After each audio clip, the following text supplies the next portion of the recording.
165 will be up here. So line of best fit.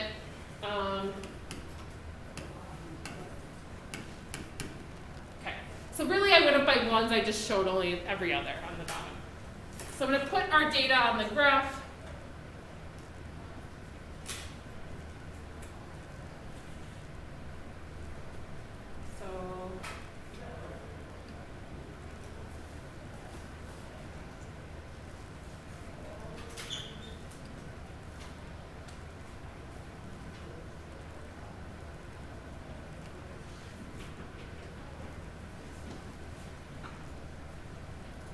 And again, these are kind of approximations. It doesn't have to be perfect.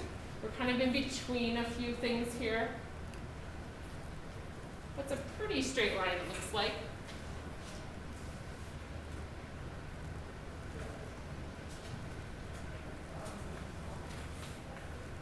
And again, the biggest thing with a line of best fit is you don't just like pick 2 points to go through. Like those would not be a great example of a line of best fit. I would say to try to get more through the middle. Outsmart my board.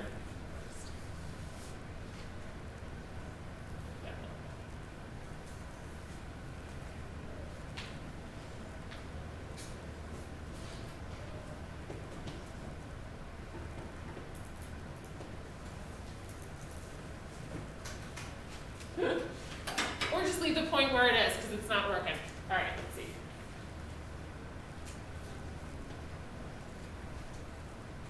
That probably looks kind of good, I think.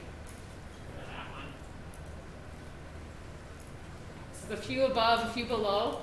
So I think I kind of like the second and fourth point. Do you guys agree? Does that look okay? So this one and that one kind of fits through the middle there. Did that come close to your guys' line as well? Yeah. Okay, so we're going to use those 2 points. So we're going to use 362 and 8148, I believe.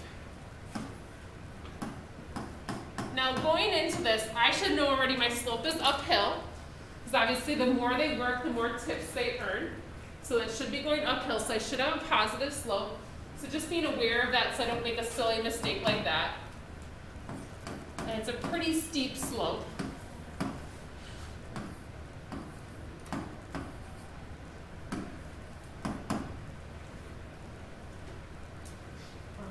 We had 86 over 5. And what do we get then as a decimal? 17.2 is our slope. I would just leave it as a decimal in this case. No. Just here to. The board and I are having a moment. So 17.2. Now that we know that, we have to find our b. So we have our slope. We need to find our b. We can pick either of these 2 points to work with. I'm probably going to stick with the smaller ones.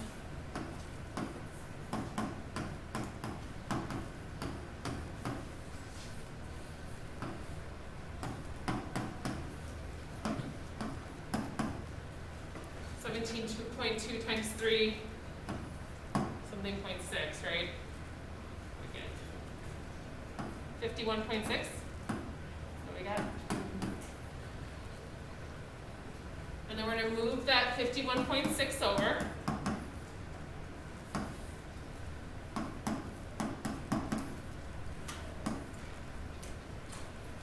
So B ends up being, what is that, 10.4? What you guys got? Yeah.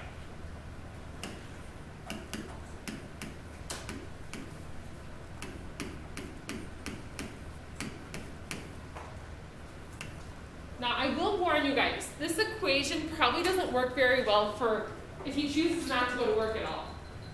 This is probably not a great equation for that, because if he chooses not to go to work at all, he would still get paid. Most jobs I know don't work that way. So I would guess that's unlikely to happen. So just a heads up, our equation, the way it looks right now, it probably doesn't work for if he chooses not to go. So it says, make a prediction about how much money the waiter would make if he only worked for 1 hour. So let's say he went for 1 hour. Sometimes if they're slow, they send somebody home. maybe he doesn't feel good or something, he's gonna work for only 1 hour. Where are we gonna put that 1? It's gonna be our x value. The hours are across the bottom, so this is our x value, we're gonna put that in. Now this also might be a little bit off, because I don't know, if that's a great example. Maybe the equation's not great for this situation for only 1 hour.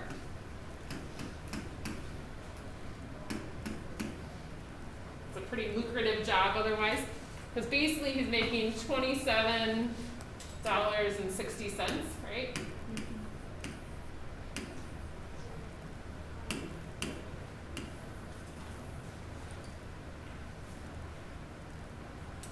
And let's say he's trying to save for something, or he owes somebody $200, and he wants to know how long he's got to work until he can make that $200 back.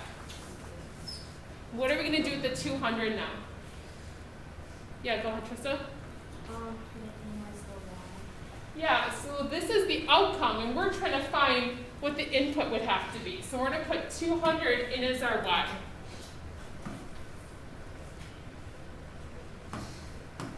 For our equation.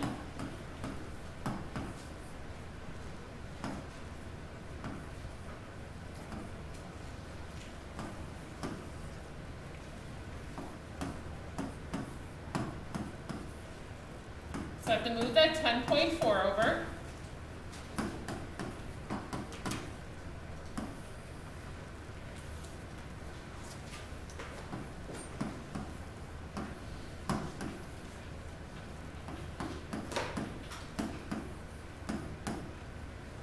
We have to get our x alone, so we're going to divide by 17.2.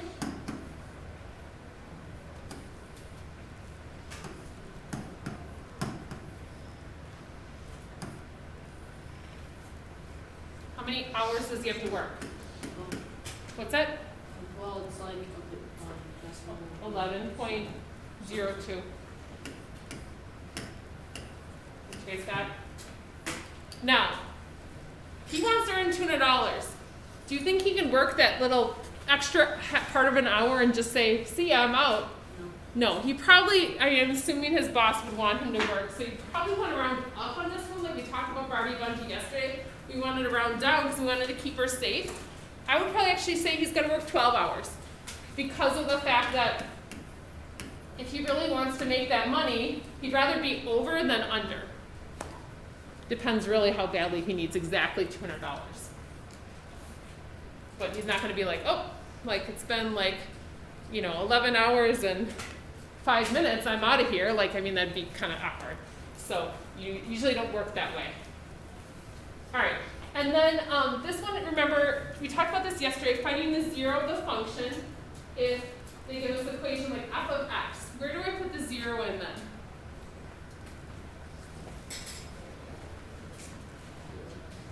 Where do I put the 0 in? Yeah. Yeah, in the y, which is essentially the f of x part. So we're going to put 0 here. And then we have to solve it. We're trying to find the x value that makes that give us 0. What's that? Oh, you could. This would be negative. You could add 4x. Then you wouldn't have any negatives. It might not be the worst idea. We're going to divide 2 negatives. So that's going to be a positive. And 9 divided by 4 ends up being 2.25. Oh yeah, 2 1/4. And it's positive. So the 2 negatives give us a positive. All right, questions there at all? I believe this graph is because we only need one graph for our homework. I'll double check it. I think that's why that's there. Yeah, I think there's only one graph in our homework today. So that graph paper is plenty for you. If you end up needing more, let's say you make a mistake or something, you're using pen, you're welcome to ask me for more. But again, if you guys are struggling on this, please stop in and get help. If you just have a quick question, you're welcome to just come on Monday with your question. So please make sure you guys are asking. This is our last test of the year before we take our exams. Okay?